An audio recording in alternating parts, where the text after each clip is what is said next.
बोलिए पुरुषोत्तम भगवान की जय। श्री विष्णु ભગવાન કી જય। તો મિત્રો, સ્વાગત છે આપનું આપણી યુટ્યુબ ચેનલ ભક્તિ કીર્તન સંગ્રહમાં। મિત્રો, આજના આ વિડીયોમાં આપણે પુરુષોત્તમ માસ મહાત્મય કથાનો 20મો અધ્યાય સાંભળીશું। સાથે જ પુરુષોત્તમ મહિનાની મહાત્મય વાર્તા પણ સાંભળીશું। તો અંત સુધી મારી સાથે જોડાયેલા રહેજો। આ વાર્તા અને અધ્યાય મારી સાથે સાંભળજો। તો આ વિડીયો પસંદ આવે તો લાઈક કરજો, શેર કરજો। અમારી ચેનલમાં નવા હોય તો સબસ્ક્રાઈબ કરવાનું ભૂલતા નહીં, કે જેથી કરીને આવા જ અવનવા વિડીયો આપ સૌ લોકોને મળતા રહે। અને હા, જો આપને નિત્ય અનેક સ્થળોના લાઈવ દર્શન આ પુરુષોત્તમ માસમાં ઘર બેઠા કરવા હોય તો વોટ્સએપમાં અમારું ગ્રુપ છે, કે જેમાં અમે નિત્ય દર્શન કરાવીએ છીએ। તો તે ગ્રુપમાં જોડાવા માટે અહીંયા જે વોટ્સએપ નંબર લખેલો છે તેના ઉપર અમને જય શ્રી કૃષ્ણ લખીને મોકલી આપજો, એટલે આપને અમારા ગ્રુપની લિંક મળી જશે અને તેમાં જોઈન થઈ જશો, એટલે આપને પણ ઘર બેઠા તે દર્શનનો લાભો મળશે। તો આવો, હું આપનો જાજો સમય ન લેતા આપણે આ 20મા અધ્યાયની શરૂઆત કરીએ। ઓમ નમો ભગવતે વાસુદેવાય। અતઃ શ્રી પુરુષોત્તમ માસ મહાત્મય કથા 20મો અધ્યાય, પુરુષોત્તમ માસનો વિધિ વિધાન। તો મિત્રો, આની પહેલાં આપણે સાંભળ્યું કે રાજા દ્રઢધન્વા તેના આગલા જન્મમાં સુદેવ નામના બ્રાહ્મણ હતા। તેને સુખદેવજી નામનો પુત્ર હતો અને તે સુખદેવ વાવમાં પડી જવાથી મૃત્યુ પામે છે, પરંતુ ભગવાન શ્રી વિષ્ણુ તેને સજીવન કરે છે અને સુદેવ પૂછે છે કે તમે શા માટે સજીવન કર્યો? ત્યારે ભગવાન તેને પુરુષોત્તમ માસનો મહિમા કહે છે। તેણે પુરુષોત્તમ માસનું વ્રત કર્યું એટલે તેઓ પ્રસન્ન થયા અને તેના પુત્રને સજીવન કર્યો। અને આ પુરુષોત્તમ વ્રતના લીધે જ તેને બીજા જન્મમાં રાજા દ્રઢધન્વાનો અવતાર મળ્યો, કે જે કથા વાલ્મીકી રાજા દ્રઢધન્વાને કહી હતી। તો હવે આગળની કથા કહેતા સૂત પુરાણી કહે છે કે હે મુનિ શ્રેષ્ઠો, દ્રઢધન્વાએ વાલ્મીકી ઋષિ પાસેથી પોતાના પૂર્વજન્મનો વૃત્તાંત સાંભળી પ્રશ્ન કર્યો કે પૂર્વજન્મમાં તો આ વ્રત કર્યું હતું, પણ આ જન્મમાં મને અત્યારે તે યાદ નથી, માટે મને પુરુષોત્તમ માસના વિધિ વિધાન કહી સંભળાવો। વાલ્મીકી બોલ્યા કે પુરુષોત્તમ માસમાં વહેલા ઉઠીને સ્નાન આદિથી પરવારી પુરુષોત્તમ ભગવાનનું પૂજન કરવું। રવિવારે દાંતણનો નિષેધ હોવાથી માત્ર પવિત્ર જળથી 12 કોગળા કરવા। સમુદ્ર તીરે કે તીર્થમાં સ્નાન થાય તો તે ઉત્તમ છે, તેમ ન બની શકે તો નજીકમાં કોઈ નદી, તળાવ કે સરોવરમાં સ્નાન કરવું। આ સ્નાન મધ્યમ ગણાય છે, જ્યારે ઘરે સ્નાન કરવું એ સામાન્ય કોટીનું છે। વ્રત કરનારે પવિત્ર વસ્ત્રો પહેરવા, શિખાબંધન કરી દર્ભની પવિત્ર પહેરીને આચમન કરવું, પછી ખંભે ઉપવસ્ત્ર નાખી પૂર્વાભિમુખ કે ઉત્તરાભિમુખ બેસી હાથ જોડીને પ્રાર્થના કરી આચમન કર્યા પછી ગોપીચંદનું ઊભું તિલક કરવું। કપાળમાં ગોપીચંદનનું કે ચરણામૃતનું ઉર્ધ્વપુંડ કરવું, તેની વચમાં ટપકું કરવું, અને આ ઉર્ધ્વપુંડમાં લક્ષ્મી વિષ્ણુ વસે છે, જ્યારે ત્રિપુંડમાં શિવ પાર્વતી વસે છે। તે પછી પ્રાણાયામ કરી સંધ્યા કરવી અને સૂર્ય ઉગ્યા પછી ગાયત્રીનો પાઠ કરવો। આટલી વિધિ કર્યા પછી પુરુષોત્તમ ભગવાનની પૂજાની શરૂઆત કરવી। બેસવાની જગ્યાએ ગાયના છાણથી લીપવી, તેના ઉપર સોના, રૂપા, તાંબા કે માટીનો ઘડો મૂકવો।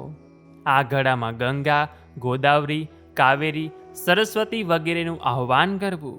પુષ્પ, ચંદન, અક્ષત, અર્ધ્ય, ધૂપ, દીપ, નૈવેદ્ય આદિથી કળશનું પૂજન કરી તેના ઉપર તાંબાનું તરભાણું ઢાંકી દઈને તેના પર પીળું વસ્ત્ર ગોઠવવું।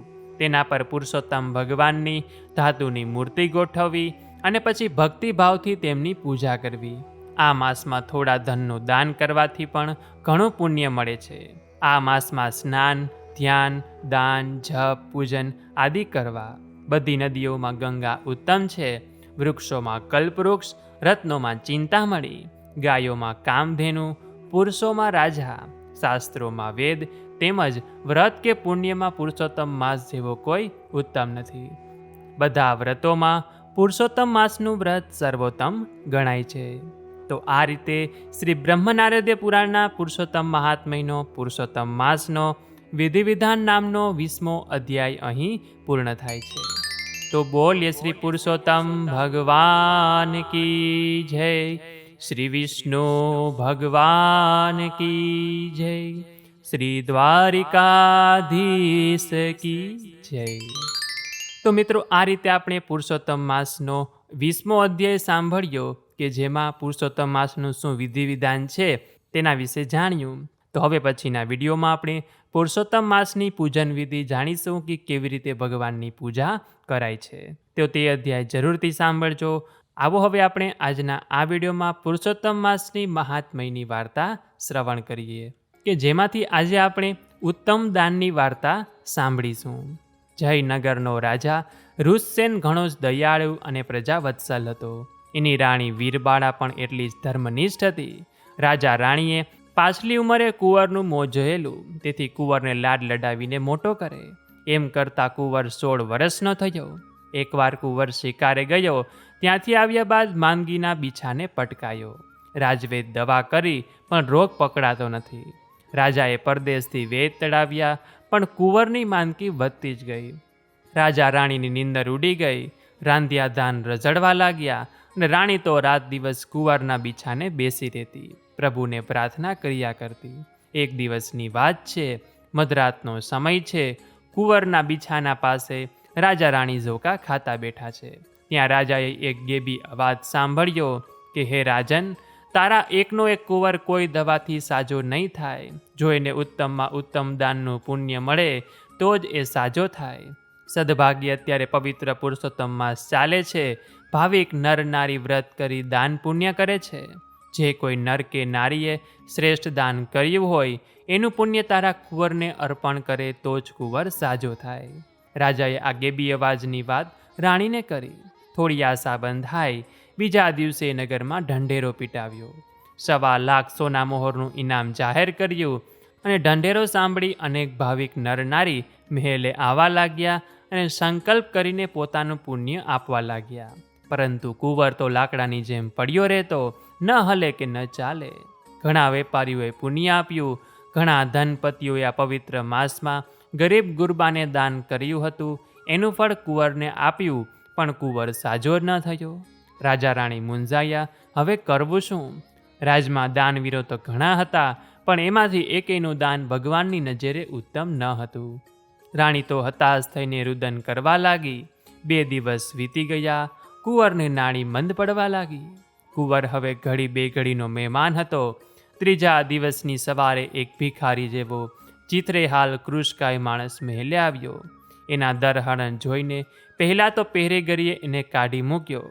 એ માણસે હાથ જોડીને આજીજી કરી ત્યારે માંડ અંદર જવા દીધો. રાજાને પણ એના વેશ જોઈને સૂગ ચઢી.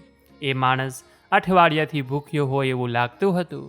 રાણી દાસીને બોલાવીને ભોજન મંગાવવા જતી હતી.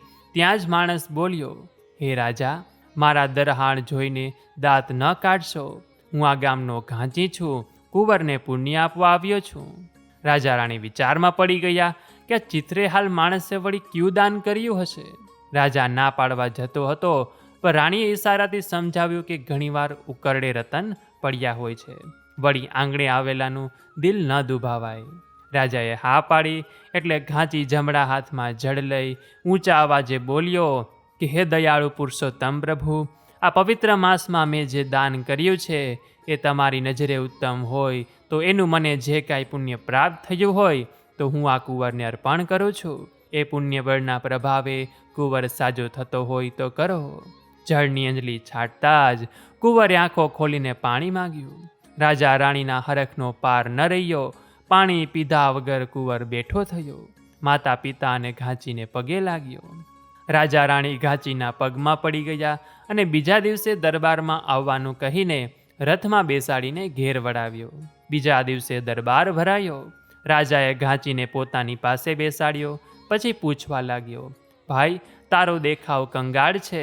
પેટ પૂરતું ખાવા ન મળતું હોય એવી તારી કાયા છે, તોય તે ઉત્તમ દાન શાનું કર્યું એ વિશે મને જણાવો. ઘાંચી 2 હાથ જોડીને નિષ્કામ ભાવે બોલ્યો કે હું સાવ ગરીબ છું. ઘાણી ચલાવું છું. જે દિવેલ નીકળે એ વેચીને ગાડું ગબડાવું છું. સંતાનમાં 7 દીકરા અને 7 દીકરી છે. તેથી ગમે એટલી મહેનત કરું તોય પેટે પાટા બાંધવા પડે છે. ઉછીનું ઉધાર કરવું પડે છે. અને આ વર્ષે પવિત્ર પુરુષોત્તમ માસ આવતા મેં અને મારી પત્નીએ વિચાર કર્યો કે પેટ માટે તો વેટ ઘણી કરી, હવે ધર્મ ધ્યાન કરીએ. અમે વ્રત શરૂ કર્યું પછી મૂંઝાણા કે યથાશક્તિ દાન તો કરવું જ પડે, બ્રાહ્મણ જમાડવા પડે, અને અમારી પાસે તો લોટ લાવવાના પૈસા ન હતા, ત્યાં દાન શાનું કરવું? ઘણો વિચાર કર્યો પછી એક માર્ગ સૂઝ્યો. મેં મારી બૈરીને કહ્યું કે દાન દક્ષિણા આપવાનો તો વેત નથી, પણ સત્કર્મ કરીએ. આખો મહિનો બળદને ઘાણીએ ન જોડીએ, એને બેઠા બેઠા ઘાસ ખવડાવીએ. બળદના બદલે ઘાણીએ આપણે જૂતીએ. મારી બૈરીએ હા પાડી.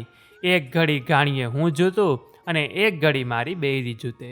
રોજ 2 ઘડી વધારે મહેનત કરીએ, એના 2 તાળિયા આવે. એ 2 તાળિયા અમે બ્રાહ્મણને આપી દઈએ અને વ્રત પૂર્ણ થતાં ભૂખ્યા રહીને એક બ્રાહ્મણ જમાડ્યો. હા મહારાજ, વ્રત કહો તો વ્રત અને દાન કહો તો દાન, અમે આટલું કર્યું છે. ઘાંચીની વાત પૂર્ણ થતાં જ આકાશવાણી થઈ કે હે ભક્ત, તે જે દાન કર્યું છે એ શ્રેષ્ઠ છે. આખો દરબાર ચકિત થઈ ગયો. બધા ઘાંચીને પ્રણામ કરવા લાગ્યા અને રાજાએ એને 1.25 લાખ સોના મહોર આપી. ઘાંચણને પોતાની બહેન બનાવી. હજારો લાખોનું દાન કે સુવર્ણ મોતીના દાન કરતાં પરસેવાની પાયનું દાન ઉત્તમ છે. એ દાનના પ્રભાવે ઘાંચી ઘાંચળ પૃથ્વી પર સુખ ભોગવી અંતકાળે સદેહેલ ગોલોકમાં વાસ કર્યો. હે પૂર્ણ પુરુષોત્તમ પ્રભુ, તમે જેવા ઘાંચી અને ઘાંચળને ફળ્યા, એવું તમારું આ વ્રત કરનાર, વ્રત કથા વાંચનાર, સાંભળનાર, આ વિડીયો જોનાર, સાંભળનાર સૌ કોઈને ફળજો, એવી જ મારી તમને પ્રાર્થના છે. તો બોલીએ શ્રી પુરુષોત્તમ ભગવાન કી જય, શ્રી વિષ્ણુ ભગવાન કી જય, દ્વારિકાધીશ કી જય. તો મિત્રો, આ રીતે આજના આ વિડીયોમાં આપણે પુરુષોત્તમ માસ મહાત્મયનો 20મો અધ્યાય સાંભળ્યો, સાથે જ ઉત્તમ દાનની વાર્તા સાંભળી કે જેમાંથી આપણને એવું શીખવા મળે કે જરૂરી નથી કે કોઈ મોટામાં મોટી વસ્તુનું દાન કરીએ એટલે આપણને તેનું વધુ પુણ્ય ફળ મળે, પરંતુ નાનામાં નાનું દીધેલું દાન, કરેલું સત્કર્મ પણ આપણને ઉત્તમ ફળની પ્રાપ્તિ કરાવી શકે છે, કે જેનું ઉદાહરણ આપણે વાર્તામાં જ સાંભળ્યું. એટલા માટે આ પુરુષોત્તમ મહિનામાં આપણી શક્તિ પ્રમાણે જેટલું પણ થઈ શકે તેટલું કરવું જોઈએ. સોના ચાંદીનું દાન ન આપી શકીએ તો અન્ય કોઈ પણ ચીજ વસ્તુનું દાન આપીએ છીએ, સત્કર્મ કરીએ છીએ, તો તેનું ફળ કદાચ આ ભવમાં ન મળે તો આગલા ભવમાં જરૂર મળીને જ રહે છે. તો આશા છે કે આપ સૌ લોકોએ મારી સાથે આ અધ્યાય વાર્તા સાંભળી હશે. તો આ વિડીયો પસંદ આવ્યો હોય તો લાઈક કરજો, તમારા મિત્રોને પણ મોકલજો. અમારી ચેનલમાં નવા હોય તો સબસ્ક્રાઈબ કરજો, કે જેથી કરીને આવા જ અવનવા વિડીયો આપ સૌ લોકોને મળતા રહે. તો આ સાથે હવે મને રજા આપો, મળીશું ફરીથી એક નવા વિડીયોમાં. ત્યાં સુધી આપ સૌ લોકોને અમારી ચેનલના જય શ્રી કૃષ્ણ. ધન્યવાદ. મારી સાથે કથા વાર્તા અધ્યાય સાંભળવા બદલ આપ સૌ ભક્તોનો ખૂબ ખૂબ આભાર.